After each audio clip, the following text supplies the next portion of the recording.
Hello everyone. आज हमारे साथ परसिवरेंस के एपिटोम श्री सनी पांडे जी हैं, जो कि 2023 बैच के यूपीपीएससी के डिप्टी एसपी हैं। आज हम जानेंगे कि इनकी जर्नी कैसी रही यूपीपीएससी की, और इस जर्नी के बीच में क्या क्या इन्होंने किया, क्या क्या इनको झेलना पड़ा, और उन सारे समस्याओं को दूर करके इन्होंने इस महानतम सफलता को कैसे प्राप्त किया। तो हम शुरू करते हैं सनी पांडे जी के साथ। सर, आप अपनी शुरुआती शिक्षा के बारे में बताइए। आपने कहाँ से अपनी शुरुआती शिक्षा ग्रहण की और आपका प्रारंभिक जीवन कैसा रहा? जैसा कि आपको भाई साहब ने बताया, मेरा नाम सनी पांडे है। मैं उत्तर प्रदेश के ही एक सीमावर्ती जिले बलरामपुर का रहने वाला हूँ। वहीं से मैंने अपनी प्राथमिक शिक्षा यही प्राइमरी स्कूल, जिसे प्राथमिक विद्यालय कहते हैं, वहीं से एक सामान्य से स्कूल से की थी गांव में ही। उसके बाद शिक्षा है मेरी अपने यहाँ, जैसे 9 से 12 तक एम उस्मानी इंटर कॉलेज से, जो ग्रेजुएशन बलरामपुर के MLK PG कॉलेज से हुई। उस्मानी कॉलेज से?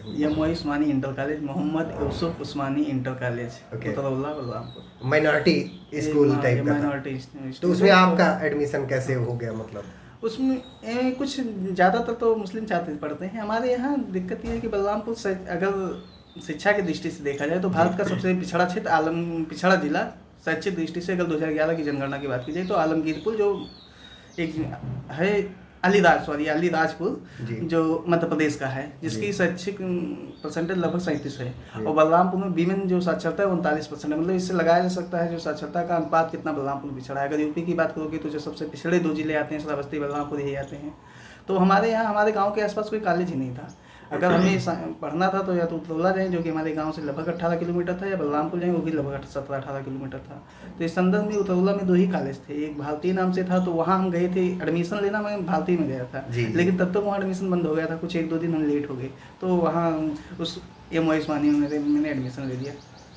तो जैसा कि हमने देखा कि सर की प्रारंभिक शिक्षा में भी बहुत ग्लिच आई कि वो एडमिशन किसी दूसरे स्कूल में लेने के लिए गए हुए थे, लेकिन इनको एडमिशन किसी दूसरे स्कूल में लेना पड़ा। इसके बावजूद भी इन्होंने अपनी पढ़ाई को बहुत ही अच्छे ढंग से किया और इन्होंने अपनी ग्रेजुएशन पूरी की। उसके बाद में इन्होंने सिविल सर्विसेज की तैयारी की और आज हमारे सामने डिप्टी एसपी के रूप में बैठे हुए हैं। इस पर मैं एक लाइन बोलना चाहता हूँ कि चरण चूम लेती है चल करके मंजिल, मुसाफिर अगर अपनी हिम्मत न हारे। इसके ये जीते जागते उदाहरण हैं। और आगे हम चलते हैं, फिर सर की तरफ रुख करते हैं और पूछते हैं, सर आपका ग्रेजुएशन किस सब्जेक्ट से रहा और आपने किस कॉलेज से किया? ग्रेजुएशन मैंने बलरामपुर के ही MLK PG कॉलेज, महारानी लाल कुंवर पोस्ट ग्रेजुएट कॉलेज से किया है जी, जिसमें मैंने BSc बायो से किया, जिसमें मेरा सब्जेक्ट जियोलॉजी, बॉटनी और केमिस्ट्री था। जो 3rd ईयर में मैंने बॉटनी छोड़ दिया था, तो जियोलॉजी और केमिस्ट्री था। उसके बाद मैंने फर्दर स्टडीज़ की नहीं, क्योंकि जब से बचपन से ही मेरा एक ही ध्येय था, बनना सिविल सर्वेंट ही है। उसके लिए न्यूनतम आवश्यकता ग्रेजुएशन चाहिए। मुझे केवल ऑप्शन भी चाहिए नहीं, बोल रहे हैं सर मुझे कोई ऑप्शन भी चाहिए नहीं था, इसलिए हमने कोई फर्दर स्टडीज़ की नहीं, केवल ग्रेजुएशन किया। उसके बाद मैंने तैयारी की शुरुआत की, यूपीपीसीएस की और यूपीएससी साथ में, लेकिन फर्दर 2023 में डिप्टी एसपी के पोस्ट में सिलेक्ट हो गया। सर ने यूपीपीएससी की जो मिनिमम एलिजिबिलिटी रिक्वायरमेंट होती है उसको हासिल किया, और उसके बाद सर यूपीपीएससी और यूपीएससी के लिए जुट गए और आज हमारे सामने डिप्टी एसपी के रूप में बैठे हुए हैं। सर ये बताइए कि पहली बार आपके मन में कब आया कि हमें सिविल सर्वेंट बनना चाहिए, या आपकी सिविल सर्वेंट बनने की सोच की प्रेरणा क्या रही? आपका वो वाई क्या है? ये प्रेरणा तो जब हम छोटे थे तभी से हमारे पिताजी के सपना था कि हम, क्योंकि हमारे क्षेत्र में जो शैक्षिक रिपोर्ट पिछड़ा, ये सब कोई सोच नहीं सकता था। हम आज़ादी के 75 साल बाद हमारे गांव की स्थिति ये है कि आज तक कोई सरकारी नौकरी वाला नहीं है। अच्छा। जो ही हैं या तो कोई बिजनेस कर रहे हैं, या कोई बाहर कहीं दूसरे प्रदेश में जाके कमाई कर रहे हैं, या कुछ खेती बाड़ी कर रहे हैं। इसके अलावा कोई है नहीं। तो उस संदर्भ में सोचना कि हम IAS, हमारे पिताजी का सपना था कि लड़का हमारा IAS PCS बनेगा, क्योंकि हम पढ़ने में अच्छे थे। तो लोग गाँव के कटाक्ष के रूप में कहते थे लड़का कामयाबी लेगा। अगर हम कोई काम खेती का करने गए हों, जैसे जो होता है गन्ना काटना या गेहूँ बदान की, तो उसमें भी लोग जाते आते कटाक्ष करते थे, जो गेहूँ काटता है वही IAS बनता है। अच्छा, मतलब लोग मजाक बनाने लगे आपका कि ये IAS बनेंगे। जैसा कि कई बार होता है कि अगर कोई गरीब घर का या कमज़ोर घर का बच्चा कभी अपनी इस एम्बिशन को किसी के सामने रखता है कि वो आईएएस बनेगा या देश की किसी अच्छी पोस्ट पर जाएगा, तो उसका हर कदम पे सोसाइटी के द्वारा मजाक बनाया जाता है और तब तक बनाया जाता है जब तक वो सक्सेसफुल नहीं हो जाता है। यहाँ भी ये है कि वो लोग सोचते थे साहस नहीं, ये दुस्साहस है, इतना बड़ा कैसे सोच कोई सकता है। एग्जैक्टली यहाँ पे कोई हमारे गांव में शिक्षक तक नहीं है कि अगर एक शिक्षा मित्र दो छोड़ के तो कोई ये आईएएस पीसीएस, उनको लगता था ये सब कोई दूसरे ग्रह से लोग आते हैं। मतलब आईएएस का तो नाम गांव वाले हमारे जानते थे, पीसीएस का नाम नहीं जानते थे। एक कहानी सुनाए, जो 2018 में मैंने पहली बार सिविल सर्विसेज की परीक्षा दी, यूपी पीसीएस में मैंने इंटरव्यू तक दिया, तो प्रीलिम्स हो गया। तो जिससे गाँव में होता क्या है कि कोई पूछे क्या कर रहे हो तो बताना पड़ता है इसकी तैयारी कर रहे हैं। तो क्या होगा भैया, तो कोई बता दो प्रीलिम्स हो गया है, कोई किसी से बता दो, वो गांव में हल्ला, उनका अब उनको पता ही नहीं कि प्रीलिम्स और मेंस क्या होता है। तो जब गांव में उसके बाद जाओ, जैसे मेरा 2018 वाले अटेम्प्ट में हुआ है कि इंटरव्यू से बाहर हो गया कुछ मार्क्स से जी, फाइनल सिलेक्शन नहीं हो पाया, मैंने इंटरव्यू दिया था। अब गाँव में जाओ तो कोई मुझे मिलते थे तो पूछते थे भैया आपका तो सुना था हो गया था। अब उनको ये पता नहीं है कि ये सिविल सर्विसेज का जो परीक्षा है 3 चरणों में होती है, प्रीलिम्स होता है, मेंस होता है, इंटरव्यू होता है, उसके बाद फाइनल सिलेक्शन मिलता है। सर एक ऐसी जगह से आते हैं, एक ऐसे गांव से आते हैं, एक ऐसे कस्बे से आते हैं जहां पे लोगों को ये तक आइडिया नहीं है कि पीसीएस क्या होता है। और पीसीएस को अगर मान लो उनको किसी तरह से पता भी चल जाए तो यूपी पीएससी क्या होता है ये तो कतई आइडिया नहीं है। उनको आईएएस का सिर्फ पता है, उनको ये तक पता नहीं कि उसमें 3 स्टेजेस होते हैं। अभी रियल बात ये है कि डिप्टी एसपी जब मेरा पोस्ट सिलेक्शन हुआ तो मुझसे बहुत लोग पूछते थे दरोगा से बड़ा होता है छोटा होता है। सोचिए कि इन हालातों से गुजर करके भी सर ने डिप्टी एसपी का मुकाम हासिल किया है। सर अच्छा हाँ, एक बात और बताना चाहता हूँ कि सर ने यूपीएससी का भी 2 बार मेंस लिखा हुआ है कि कुछ कारणों की वजह से इनको इंटरव्यू देने का मौका नहीं मिला, नहीं तो हो सकता था कि सर आज हमारे सामने बतौर आईएएस या आईपीएस बैठे होते।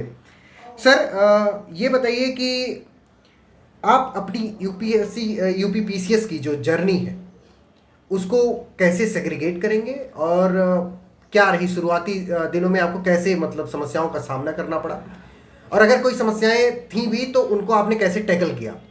हम ग्रेजुएशन करने के बाद तत्कालीन इलाहाबाद जो प्रयागराज है वहाँ आ गए थे।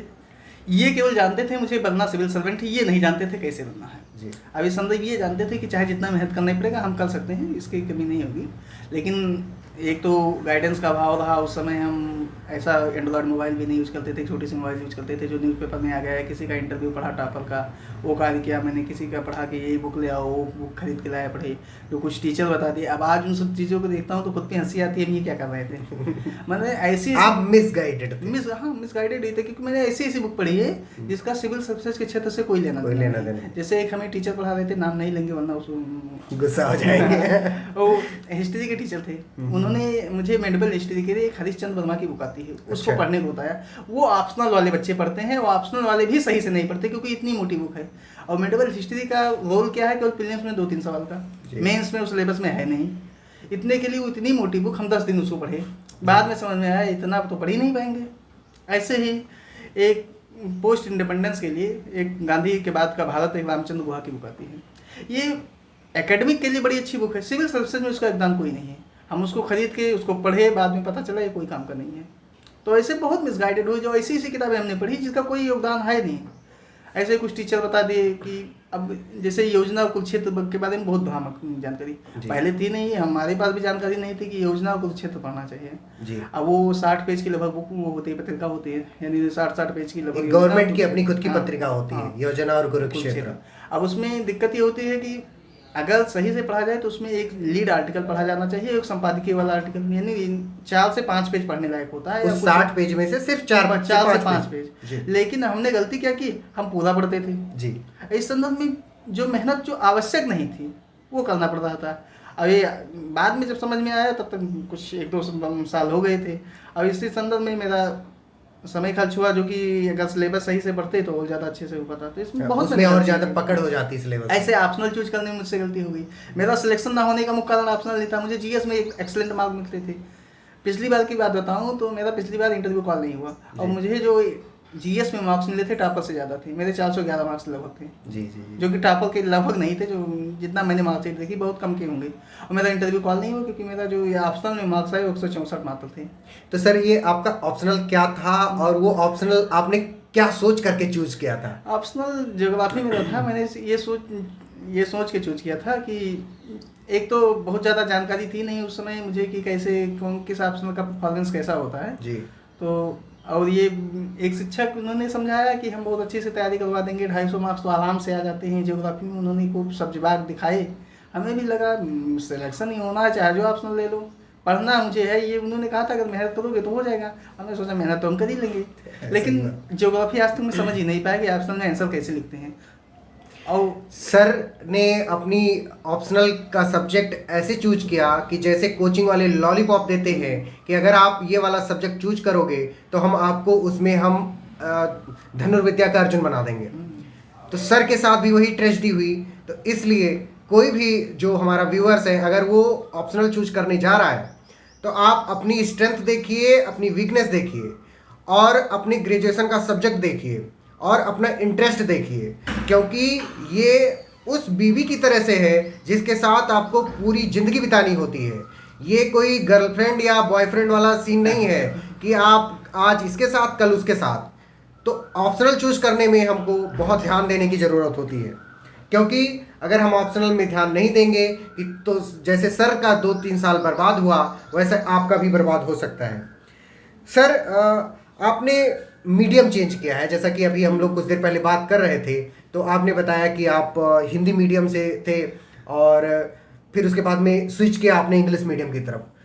तो आपने कब ये स्विच किया और क्यों स्विच किया, और कोई मतलब ऐसा मेजर रीजन जो कि आपको मतलब एकदम इंड्यूस किया कि हाँ हमको स्विच करना चाहिए?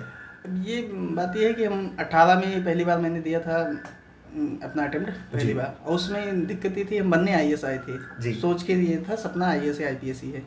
तो 2018, 19, 20 का जब यूपीएससी का रिजल्ट देखा तो हिंदी माध्यम का कोई सिलेक्ट ही नहीं हुआ था जो आईएएस आईपीएस। शायद रवि कुमार सिहाग हुए थे, वो 300 से नीचे ही रैंक आती थी, मतलब बिलो 300 आती थी। तो हमें लगा कि चाहे जितना मेहनत करेंगे, जो कोई नहीं हो पा रहा है तो हम ही थोड़ी ना पैदा हुए हैं कि हो जाएंगे। तो इसलिए इससे अच्छा ये है कि ऑप्शनल विषय चेंज, मतलब मीडियम चेंज कर लो। विषय भी चेंज किया है, वो बाद में किया जी। तो मीडियम चेंज। अब इसमें दिक्कत ये थी कि हम यूपी बोर्ड के पढ़ने वाले हैं जो विशुद्ध रूप से हिंदी में पढ़े हुए हैं, और इंग्लिश में लिखना, इंग्लिश में बोलना, थोड़ी परेशानी तो हुई। लेकिन इसमें कुछ न्यूज़ चैनल देखते रहे, फिर मैंने जब सोच लिया एक बार चेंज करना है तो इसके लिए बहुत थोड़ा क्रिकेट का बहुत हुआ है, क्योंकि क्रिकेट हम लगातार देखते थे तो उसमें इंग्लिश की कमेंट्री सुनते थे तो उसका फ़ायदा मिला। अच्छे न्यूज़ चैनल अर्णब गोस्वामी का भी सुनने, कोई काम नहीं था, फर्जी सुनते रहते थे कि चलो इससे इंग्लिश सीख जाएंगे कुछ। और जो सरल हिंदी इंग्लिश बोलते हैं जैसे सुधांशु त्रिवेदी, इन लोगों का मैंने प्रेस कॉन्फ्रेंस सुना, जिससे लगा फिर कि और इससे शब्द वोकैबुलरी मजबूत हुई। न्यूज़पेपर पढ़ना शुरू किया, इंडियन एक्सप्रेस, क्योंकि वो हिंदू समझ में नहीं आता था पहले, इंडियन एक्सप्रेस समझ में आता था, जिससे इंग्लिश मजबूत हो गई। फिर मैंने हिंदी माध्यम से भी मैंने यूपीपीसीएस का इंटरव्यू दिया है, इंग्लिश माध्यम से इंटरव्यू दिया, फाइनली इंग्लिश से ही सिलेक्ट हुए हैं। तो जैसा कि आपने सुना कि सर ने अपना माध्यम चेंज किया, हिंदी से इंग्लिश में स्विच किए, और इन्होंने हर उस चीज़ को जिसको कोई एंटरटेनमेंट के रूप में लेता है उसको यूटिलाइज किया और अपने इंग्लिश मीडियम को मजबूत करते हुए इन्होंने यूपीपीएससी के एग्ज़ाम को क्लियर किया और आज डिप्टी एसपी के रूप में हमारे सामने बैठे हैं।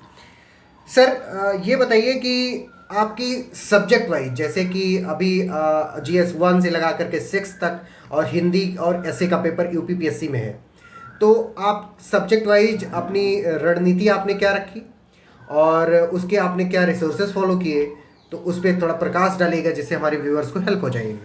सर आज का जो वर्तमान यूपीपीसीएस का सब्जेक्ट सिलेबस है, इसमें GS 1 से लेकर 6 तक है और प्लस एक हिंदी एसए का पेपर होता है जी। पहले आजकल जो पेपर 5 और 6 जुड़ा है इसकी जगह पे ऑप्शनल का पेपर होता था, जो कि 2023 में ऑप्शनल हट गया। तो पेपर 1 से लेकर 6 तक, अगर 1 की बात की जाए, GS की पहले बात कर लें तो GS में 1 में हिस्ट्री, ज्योग्राफी, इंडियन सोसाइटी और आर्ट एंड कल्चर है इत्यादि है।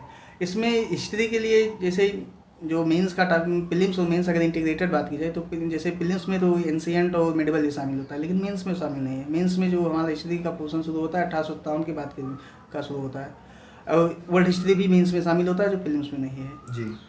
अब इसके लिए जैसे जो सामान्य सोर्स है जो सब यूज करते हैं वही हमने भी यूज किया, जैसे मॉडर्न हिस्ट्री के लिए स्पेक्ट्रम पढ़ना और 3 NCERT पढ़ना जो एंशिएंट के लिए रामशरण शर्मा, प्लस मेडिवल के लिए सतीश चंद्रा और मॉडर्न के लिए बिपिन चंद्रा।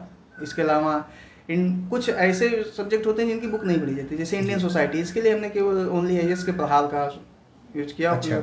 और प्लस विजन के कुछ जो करंट अफेयर्स आते हैं जैसे मेंस 365 उसका अच्छे से इनको दोनों को यूज करके कुछ सब्जेक्ट जैसे इंडियन सोसाइटी या पेपर 2 में सोशल जस्टिस है, गवर्नेंस है, IR के लिए सोलली हम मेंस 365 पे ही दिलाई रहे, विजन IAS के मेंस 365 उसके अनुसार ही लिखा। ऐसे पेपर 2 में ये है, पेपर 2 में जो है पॉलिटी है, कॉन्स्टिट्यूशन है, IR है, सोशल जस्टिस एंड गवर्नेंस है जी। इसके लिए मुख्यतः एक तो जो करंट अफेयर्स वाला खंड है इसके लिए तो विजन की मेंस 365 और पॉलिटी कॉन्स्टिट्यूशन के लिए लक्ष्मीकांत और IR के लिए भी मेंस 365 प्लस कुछ जो गवर्नेंस और सोशल जस्टिस के लिए प्रहार का मैंने यूज किया। सर कई बार सुनने में आता है कि लक्ष्मीकांत अब उतनी रेलेवेंट नहीं रही और मेंस के लिए तो मतलब रेलेवेंट क्या वो सफिशिएंट भी नहीं है। हाँ मेंस के लिए नहीं है लेकिन अभी वो बेस मटेरियल काम करता है कि कुछ चीज़ें होती हैं जो उससे लिखी जाती हैं। अब उससे आगे क्वेश्चन जो आते हैं आजकल जो ऊपर लेवल के आ उससे ऊपर लेवल के आ रहे हैं तो इसके लिए उसका यूज तो है, लेकिन उसके अलावा भी जैसे मुझे पेपर 2 में हर बार 120 प्लस मार्क्स मिले, मेरे 6 अटेम्प्ट दिया है, 6 के 6 में 120 प्लस मार्क्स मिले हैं मुझे। अच्छा, अरे वाह। अब की बार भी 122 मिला है, एक बार 125 मिला है, 121 मिला है, 127 मिला है। 120 के नीचे कभी नहीं आया? कभी नहीं, 120 से नीचे मुझे पेपर 2 में मार्क्स मिले नहीं। इसका कारण ये है कि मैं एक तो लक्ष्मीकांत मेरे पास है, IR मेरी इंटरेस्ट बहुत है तो IR वैसे मेरा बहुत अच्छा तैयार होता है। हम वैसे भी आर्टिकल पढ़ते रहते हैं IR से रिलेटेड, सी राजा मोहन वगैरह के, हर्ष बी पंत के, या और वो क्या बोले नाम जो सुब्रमण्यम स्वामी की बेटी है उनका नाम जो है कई बार शशि थरूर जी भी लिखते हैं IR वगैरह पे। मुझे IR में इंटरेस्ट है तो उसमें पेपर में होता है कि मुझे अच्छे मार्क्स मिलते ही मिलते हैं। और एक अच्छा सा यूज किया था मैंने, ओनली IAS ने सुप्रीम कोर्ट के जजमेंट की PDF बनाई थी, इसमें 60 से 70 जजमेंट है जी। तो ऐसे वैल्यू एडिशन हो जाता है, वो जजमेंट हर जगह कोट करने से लगता है कि थोड़ा ज़्यादा बहुत जानता है बच्चा, इससे फायदा मिलता है। ऐसे ही पेपर 3 में इकोनॉमी है, साइंस टेक है, इन्वायरमेंट एंड इकोलॉजी है, इंटरनल सिक्योरिटी है जी। इसके लिए भी जो मैंने प्रीलिम्स का सोर्स था उसमें थोड़ा सब मैग्नीफाई किया, जैसे प्रीलिम्स के लिए मैं कुछ इन्वायरमेंट इकोलॉजी और साइंस टेक के लिए केवल मैंने दृष्टि की कोई बुक पढ़ी थी, तो मेंस के लिए भी सफिशिएंट है, प्रीलिम्स मेंस दोनों के लिए सफिशिएंट हो जाती है। इकोनॉमी के लिए मैंने मुन्नाल का नोट्स पढ़ा है, वो बहुत बल्कि नोट्स है, लेकिन आजकल मुन्नाल सर ने थोड़ा मेंस के लिए एक अलग से बना दिया है, मेंस स्पेसिफिक, तो उससे फायदा मिल रहा है। 1100-1200 पेज की उनकी लंबी सी बुक आती है। हाँ, उनकी जो इकोनॉमी वाली हैंड आउट है लगभग 1200 पेज की है, तो बहुत बल्कि हो जाता है। लेकिन अब वो UPSC के लिए है, लेकिन UPPCS में उसका सिलेक्टिव यूज किया जा सकता है। जैसे UPPCS में कुछ सवाल हैं जो आउट है, मेंस में हर बार आने हैं। इंक्लूसिव ग्रोथ हर बार आना है इनके, किसी न किसी पॉवर्टी, अनएम्प्लॉयमेंट और आना है सब, फूड प्रोसेसिंग इंडस्ट्री इत्यादि चीज़ें वो आउट सवाल होते हैं, हर बार आते हैं। प्रीवियस ईयर पेपर का अच्छे से यूज कर ले, जिससे हमें पेपर में अच्छा। ऐसे ही पेपर 4 के लिए एथिक्स है, एथिक्स इंटीग्रिटी एंड एप्टीट्यूड के लिए मैंने केवल सोलली प्रहार जो ओनली IAS का उसी पे दिलाई किया, और उसमें भी केवल कुछ दैनिक अपने जीवन में भी अगर होने वाले कुछ एग्जाम्पल थे उनको मैंने अच्छे से कोट किया और कुछ अच्छे से कोटेशन लिखे, जिससे मुझे अच्छे मार्क्स मिलते रहे हैं जी। अब की बार नया शुरू हुआ पेपर 5 एंड 6 जो कि यूपी स्पेशल था। पहला के ये खंड पे 1, 2, 3 में थोड़े थे, 1-2 सवाल पूछे जाते थे, लेकिन अब की पूरी तरीके से नया सिलेबस आया जिसमें पेपर 5 और 6 जो यूपी स्पेशल है। इसके लिए मैंने दृष्टि की बुक और वो एक टेस्ट वर्ल्ड नाम का बुकलेट आया था जो बहुत अच्छा था, जिसमें मैप सेक्शन बहुत अच्छे थे, उस जो कि क्वेश्चन आंसर फॉर्मेट में था उसका यूज किया। मुझे पेपर 5 में तो अच्छे मार्क्स मिले, 6 में अच्छे मार्क्स नहीं मिले। बहरहाल मेरा लिखा अच्छा था, वो तो कुछ आयोग जाने, आयोग की महिमा है कि कैसे चेक कर दिया। हमारा एग्जामिनर रहा होगा, जो टीचर रहा होगा, जो कॉपी चेक कर रहा होगा, उसकी गलती हम मान सकते हैं, क्योंकि मैंने टेस्ट सीरीज लिखा 4 पेपर 6 की, और चारों में मुझे जो सबसे कम मार्क्स मिले थे 107 मिले, और मुझे आयोग और सब में जितने मार्क्स मिलते थे टेस्ट सीरीज में उससे सेम ही मार्क्स हैं, कोई बहुत ज़्यादा डिफरेंस नहीं है, 10-5 मार्क्स का, 10 के प्लस है या माइनस है। लेकिन इसमें मुझे आयोग में मिले 62 मार्क्स। अगर एक इंटरेस्टिंग बात बताऊँ, जो टॉपर हैं सिद्धार्थ गुप्ता, उनके और मेरे पहले 7 पेपर में मार्क्स मेरे 5 नंबर ज़्यादा है उनसे। अच्छा। हाँ, लेकिन अगर आपको पेपर 6 में भी मार्क्स 100 नंबर मिल जाते हाँ। तो आप हो सकता है टॉपर होते। हाँ, अगर नहीं टॉपर होते तो एसडीएम तो होते ही होते। अगर जितना मार्क्स उनको सिद्धार्थ गुप्ता को मिला, जैसे उन्हें 123 मिला जी। तो उनसे अगर मुझे 6 मार्क्स कम मिले होते तब भी मैं टॉप करता। अच्छा, 6 नंबर अगर कम भी मिले होते तब भी? पहले 7 पेपर में मेरे 6 नंबर उनसे ज़्यादा हैं, 8वें पेपर में मेरे साथ ब्लंडर हो गया। इसमें इसे कहते हैं कुछ, कई बार किस्मत भी अपना रोल निभाती है। जो हमें मिलने वाला होता है वही मिलता है। कई बार मेरे दादाजी कहा करते थे कि समय से पहले और भाग्य से ज़्यादा कुछ नहीं मिल सकता है। उसी तरह से सनी पांडे जी के साथ हुआ कि ये बनने वाले तो थे एसडीएम, लेकिन इनकी किस्मत कॉपी चेक कर रही थी और इनको डिप्टी एसपी बना के छोड़ी है। सर, अब हम रुक करते हैं हिंदी और एसए की तरफ। तो आपका हिंदी का क्या अप्रोच रहा और आपने क्या मटेरियल फॉलो किए, और सिमिलरली एसए के साथ आपने क्या किया? जैसे एक सामान्यता बात कही जाती है कि पीसीएस के संदर्भ में जी, थोड़ा स्लो मोशन में बताइए सर। कि जीएस सिलेक्शन कराता है और हिंदी और एसए डिप्टी कलेक्टर बनाता है। जी जी जी। तो इस संदर्भ में हिंदी आज के संदर्भ में जब इतनी टफ कंपटीशन है, क्योंकि जीएस ही सब हो गया है, तो बहुत ज़्यादा मार्क्स का डिफरेंस नहीं हो पाता है। तो इसमें हिंदी और एसए का बहुत बड़ा रोल है। इसलिए हमने तो हिंदी और एसए के लिए पूर्णतया डॉक्टर सीएल त्रिपाठी के द्वारा जो प्रज्ञा प्रवाह चैनल चलाया उसी के पर रिलायड है। मुझे अच्छे मार्क्स हर बार मिले हैं। इस बार भी मेरे हिंदी में 102 मार्क्स थे, एसए में कुछ कम है 81 मार्क्स, लेकिन वो बिलो स्टैंडर्ड है, थोड़ा कम हो गया। 90 से कम होना चाहिए था, लेकिन कुछ भी हुआ होगा। सर, वो चैनल का नाम एक बार फिर से बताइए। प्रज्ञा प्रवाह, ये यूट्यूब चैनल भी है, टेलीग्राम पे भी है। तो और हिंदी के लिए, हिंदी एसए दोनों के लिए है। अच्छा, हिंदी और एसए दोनों का कंबाइंड मटेरियल प्रोवाइड हाँ, करते ये हैं। सीएल त्रिपाठी सर का चैनल है, प्रज्ञा प्रवाह बाई सीएल त्रिपाठी सर। हाँ, इसको अगर यूट्यूब पे सर्च करोगे मिल जाएगा। टेलीग्राम पे भी इसे फॉलो कर सकते हैं। यहाँ पे जो कंटेंट मिलेगा हिंदी के लिए वो प्रमाणिक होगा, उसमें कहीं गलती नहीं होगी। और इससे अच्छा हमें नहीं लगता कि मार्केट में कोई अच्छा सोर्स है। उससे अच्छा सिर्फ एक सोर्स हो सकता है, वो है लीगल नैरेटिव का यूट्यूब चैनल, दूसरा लीगल नैरेटिव का टेलीग्राम चैनल, और हमने व्हाट्सएप चैनल भी बना दिया है। हम उस पर वो कंटेंट मटेरियल डालेंगे जो कि टॉपर्स ने यूज किया है, कोई टीचर ऐसे बना के नहीं दिया है। वो रेडीमेड मटेरियल जो कि यूज करके लोग डिप्टी एसपी और कलेक्टर बने हैं। तो अगर आपको डिप्टी एसपी या कलेक्टर या ऐसा कुछ भी बनना है जो ऑफिसर ग्रेड का हो, तो आप हमारे इस चैनल को सब्सक्राइब भी कर सकते हैं। आप हमारे टेलीग्राम वाले चैनल को भी सब्सक्राइब कर सकते हैं और ज्वाइन कर सकते हैं। और वहाँ पे प्रोवाइड की गई सारी रिक्विजिट इन्फॉर्मेशन प्लस पीडीएफ का एक्सेस फ्री ऑफ कॉस्ट कर सकते हैं। सर, जैसा कि आप अभी तो डिप्टी एसपी बन गए हैं, बड़ा स्टारडम होगा और जिधर भी निकलते होंगे सर सर कर करके लोग एकदम बड़ा स्वागत करते होंगे। लेकिन मुझे लगता है कि आप जब, जैसा आपने स्टार्टिंग में बताया कि आप जब घर से चले थे तो आपके दिमाग में कहीं ना कहीं वो जो ख्वाहिश था वो था कि आईएएस बनने का या आईपीएस बनने का। अभी आप डिप्टी एसपी ही बने, तो क्या सर आप इस बार यूपीएससी अटेम्प्ट कर रहे हैं? और अगर कर रहे हैं तो उसका क्या कोर्स ऑफ एक्शन रख रहे हैं? कर रहे हैं, क्योंकि मैंने 2 बार मेंस लिख चुका हूँ और मुझे गलती कहाँ हुई थी, मुझे ऑप्शनल में वहाँ भी मार्क्स नहीं मिले थे। तो इस बार मैंने कुछ मित्रों की सलाह पे ऑप्शनल चेंज कर लिया है इस बार सोशियोलॉजी से। और मैं पिछली बार जब से मेंस लिखा हूँ, मेंस था शायद अक्टूबर में, नहीं सितंबर में जब मेरा मेंस खत्म हुआ है तब से मैं सोशियोलॉजी पढ़ रहा हूँ। और अब की बार अच्छा होगा ये सोच के है, इसीलिए मैंने अपना जान के मेडिकल डिले कराया है कि थोड़ा मुझे जाना वहाँ पे देर हो जाए कि एकेडमी में, क्योंकि ट्रेनिंग के समय शायद समय कम मिल पाए, इसलिए भी थोड़ा वहाँ भी मैं पोस्टपोन, मतलब 2-3 महीने का, जब तक आपका यूपीपीएससी का मेन यूपीएससी का मेंस नहीं हो जाता है तब तक के लिए आपने डिले करवा लिया टैक्टिक्स लगा के। हाँ, टैक्टिक्स वो सब यूज करते हैं जिनको पढ़ना होता है। और ये बात ये है कि वहाँ जाएंगे तो बिजी हो जाएंगे, क्योंकि वो डिप्टी एसपी की ट्रेनिंग होती है लगातार बहुत से, और उसमें बहुत ज़्यादा फिजिकल मेहनत करनी पड़ती है जिससे आप थक जाते हैं, परेशान, फिर वो हो नहीं पाता है उतना। क्योंकि सपने डिप्टी एसपी तो सपना था नहीं, सपना तो यूपीएससी। एग्जैक्टली वही, इसीलिए मैंने ये क्वेश्चन बनाया कि तो कोशिश है, अगर विधाता ने चाहा तो अगली बार। बिल्कुल, भगवान क्यों नहीं चाहेंगे, भगवान उन्हीं की सहायता करते हैं जो खुद की सहायता करते हैं। सर, आपका ऑप्शनल यूपीएससी में क्या है और उसका क्या अप्रोच है, अगर हमारे व्यूअर्स जानना चाहें तो? इस पहले मेरा ऑप्शनल ज्योग्राफी था जो यहाँ पर था, लेकिन इस समय वर्तमान में सोशियोलॉजी है जी। सोशियोलॉजी के लिए मेरा कोई बहुत ज़्यादा वो है नहीं, कुछ अपने मित्रों की सलाह पे जो लगातार इंटरव्यू दिए हैं या सिलेक्ट हुए हैं उन्हीं के द्वारा बताए गए रणनीतियों को फॉलो कर रहा हूँ, जिसमें नितिन सांगवान सर का बुक और स्लीपी आईएएस की नोट्स और उनका यूट्यूब चैनल वही फॉलो कर रहा हूँ। इससे ज़्यादा मैं कुछ नहीं कर रहा, क्योंकि मुझे एक सामान्य स्कूल लाना है कि 250 मार्क्स मुझे ऑप्शनल मिल जाए, तो मैं सिलेक्ट हो जाऊंगा अच्छे रैंक से, क्योंकि मेरे जीएस में बहुत अच्छा परफॉर्मेंस होता है। जीएस में 450 तो आराम से मैं ले आऊँगा।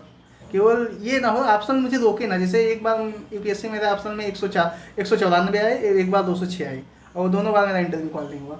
तो इससे हुआ कि ऑप्शनल रोकने का काम ना करे, अगर सहायता ना प्रोवाइड करे। तो मेरी इतनी कोशिश है कि 250 मार्क्स मिल जाए मुझे, और इसके लिए मैं बहुत ज़्यादा फोकस नहीं कर रहा, बस इतने मतलब लिमिटेड सोर्स से ही फॉलो कर रहा हूँ कि एक स्लीपी क्लासेस और प्लस नितिन सांगवान सर का बुक, इसके अलावा मैं हर लंबा रिचल कुछ नहीं पढ़ रहा, मैंने देखा भी नहीं है। वो तो बहुत मोटी मोटी बुक्स हैं, उनको पढ़ने का कोई मतलब भी नहीं। हमने देखा भी नहीं कैसी बुक है, बस केवल इसी नहीं उनका नाम याद करना होता है रेफरेंस करने के लिए कि इसको हॉरलम्बस से पढ़े हुए हैं।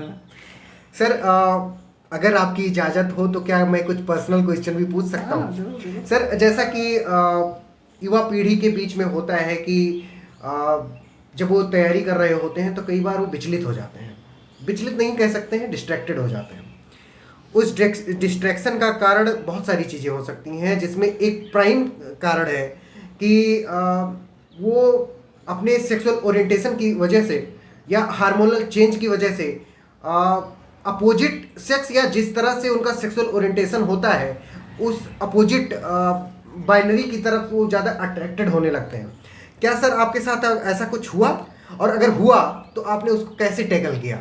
ये तो सामान्य बात है, अगर लड़के 20-22 साल 25 साल में नहीं अट्रैक्ट होंगे तो कब अट्रैक्ट होंगे, ये तो सामान्य सी बात है। लेकिन दिक्कत यह है कि जब हम बहुत बड़े काज के लिए कार्य कर रहे हैं, जैसे वो गाँव कहा जाता है कि कुछ पाने के लिए कुछ खोना पड़ता है, और सब कुछ पाने के लिए सब कुछ खोना पड़ता है। तो अगर कुछ तुम्हें बड़ा करना है तो कुछ तो सेक्रीफाइस करना पड़ेगा ना। तो इस संदर्भ में, और इसका अच्छा सा जैसे बात यह है कि अगर अच्छे से मेहनत करोगे तो 2-3 साल लगते हैं सिलेक्ट अच्छे कुछ परिणाम देने में। तो 2-3 साल कोई चीज़ डिले की जा सकती है। तो आपने डिले किया? हाँ। अच्छा, तो सर जैसे आप सेलेक्ट हुए हैं तो बहुत सारे मैसेजेस आते होंगे, कॉल्स आती होंगी, बहुत ज़्यादा घर वगैरह पे जाते होंगे, तो आजकल आपको घेर लिया जाता होगा कि मतलब अब आगे का क्या सोचे हो टाइप का। तो उसका क्या प्लान है सर? ऐसा वो है नहीं, जैसे हम जिस दिन रिजल्ट आया हमारे गांव में, हम गांव में ही घर पे थे, क्योंकि हमें आपकी विश्वास था ऑप्शनल तो है नहीं, हो ही जाएगा, कुछ कोई रोक ना पाएगा नहीं, क्योंकि उसे गाड़ू जाता था।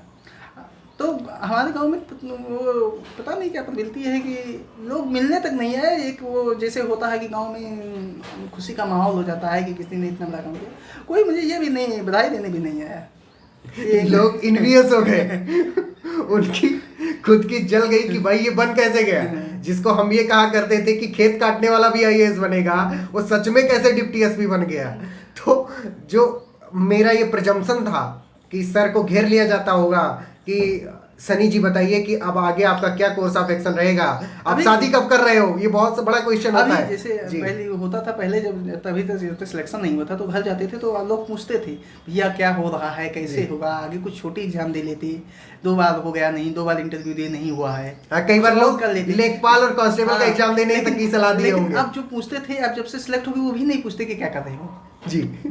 अच्छा सर, आपने एक बार मेरे साथ एक एनेक्डोट्स शेयर किया था कि आप एक बार कहीं खाने वगैरह में शादी में गए हुए थे, तो कोई एक पुलिस ऑफिसर था, तो वो आपसे एक्सपेक्ट कर रहा था कि जबकि वो आपसे नीचे के क्लास में पढ़ करके आया था, आपका जूनियर था, वो आपसे एक्सपेक्ट कर रहा था कि आप जा करके उसे मतलब नमस्ते बोलो और प्रणाम करो। तो सर क्या मतलब वो क्या होता है, उससे कैसे टैकल करें अगर आजकल के जो प्रिपरेशन कर रहे हैं उन बच्चों के साथ अगर ऐसा कुछ होता है? तो सबसे बड़ी बात है कि एक तो गांव में कटाक्ष तो किया जाता है। अगर आप कुछ बड़ा करने की सोचेंगे तो लोग पहले कटाक्ष करेंगे, पहले मजा लेंगे। तो इसलिए ऐसी बातों को छोड़ दो, भूल जाओ, सब समय पे उनको खुद ही जवाब मिल जाएगा।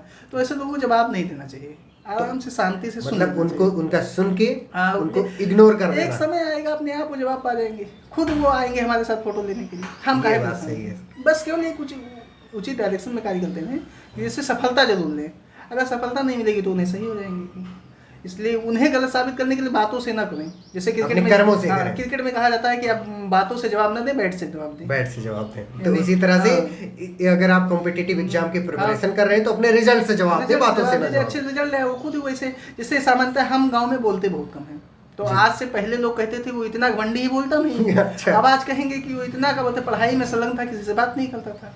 हाँ, एक्सप्लेनेशन बदल जाता है लोगों की। जी जी, सिचुएशन वही रहती है, बस एक्सप्लेनेशन बदलते रहते हैं अपने कन्वीनियंस के हिसाब से। तो बस केवल रिजल्ट लेके आओ, सब लोग तुम्हें में इज्जत करेंगे, सब लोग सम्मान करेंगे।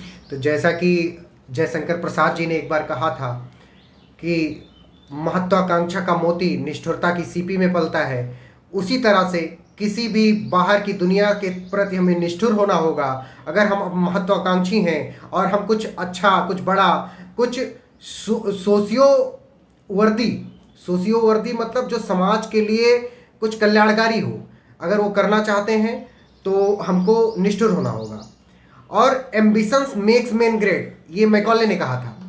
तो हमको एम्बिशन रखना होगा, भले ही हमारे आसपास के लोग कितने भी छोटी एम्बिशन क्यों ना हो, भले ही वो अगर हम कोई भी काम करने जा रहे हो तो उस पर वो टोकें कि ये किसान का लड़का या दूधिये का लड़का या क्या कहते हैं झाड़ू लगाने वाले का लड़का ये आईएएस बनेगा। फिर भी अगर हम एम्बिशन रखते हैं तो हम बनेंगे। अगर एक चाय वाले का लड़का प्रधानमंत्री बन सकता है तो एक किसान का लड़का आईएएस तो बहुत छोटी बात है। जैसे इसमें एक वो है कि जो सपन जो तारों को छूने के लिए अपने हाथ ऊपर उठाते हैं, उनके हाथ कीचड़ में नहीं फंसा करते। एग्जैक्टली। तो सर ने जैसे कहा कि जो तारों को छूने के लिए अपने हाथ ऊपर उठाते हैं, उनके हाथ कीचड़ में नहीं धंसा करते। तो ये आसपास के जितने भी कीचड़ हैं उनमें रहते हुए, क्योंकि हम उनको अवॉइड नहीं कर सकते, क्योंकि हमारी हो सकता है कि फाइनेंशियल कंडीशन इतना परमिट ना कर रही हो, तो उस कीचड़ में रहते हुए भी हमें कमल की तरह से निकलना है और सर की तरह से चमकते हुए हमारे साथ बैठ करके इंटरव्यू देना है। Thank you so much.